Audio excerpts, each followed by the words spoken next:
elementary pa lang napapansin na nila mga gawi kong parang hindi pang babae. Kasi bis na Chinese sweater, laruan ko ay tek sa cholens. Tapos kajami ko lagi noon mga sigang lalaki sa amin. Nung ako'y mag-high school ay napaparkada sa mga boy cuties na babae na ang hanap din ay babae. Sa halip na makeup, bit ko ay gitara. Tapos formahan ko lagi ay long six at t-shirt at tated na lonta. Pero nung makilala kita, nagbagang bigla ang aking ganda. Natuto ako na magpariban at mag-ahit ng kilay at jeans at saman. Hindi ko alam kung anong meron ka na sa akin ay nagpalambot ang bigla. Siyong mag-aakalang lalaki pala ang bibiyag sa tulad kung di grindala. Kahit ako titibok-tibok, puso ko ay titibok-tibok pa rin sa'yo.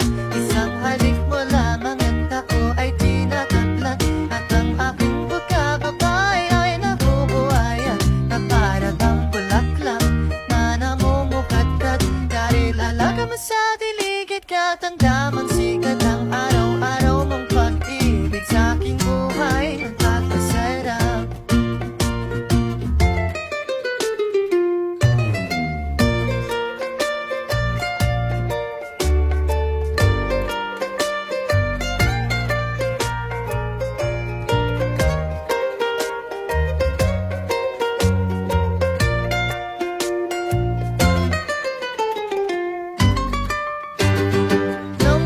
Nagkalitay, sarang ko lamang binigay ang matamis na oong 10 buwan mong trinabaho. Nakaliptan sa balate at ipikarya ng mga diskarte. Sabihan mo ko sa mamatula at sa mga katamang pabebe. Kaya nga nung makilala kita, alam mo na agad na mayroong himala. Natutuwa kong matakumat na padalas ang pagsuot ng bestirang pula. Pero di mo naman inasam na ako ay magmangtuluyan para patanayan mo lang matigas na tinapay sa mainit na kape ng iyong pagmamahal.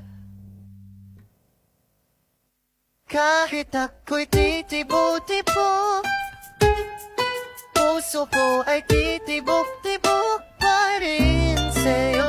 Isang halik mo lamang at ako ay tinakablan.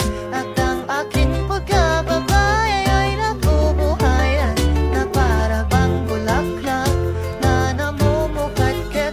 Dahil alaga mo sa dilig at katanda mong sikat ng araw-araw mong pag-ibig sa aking buhay nagpapasarap.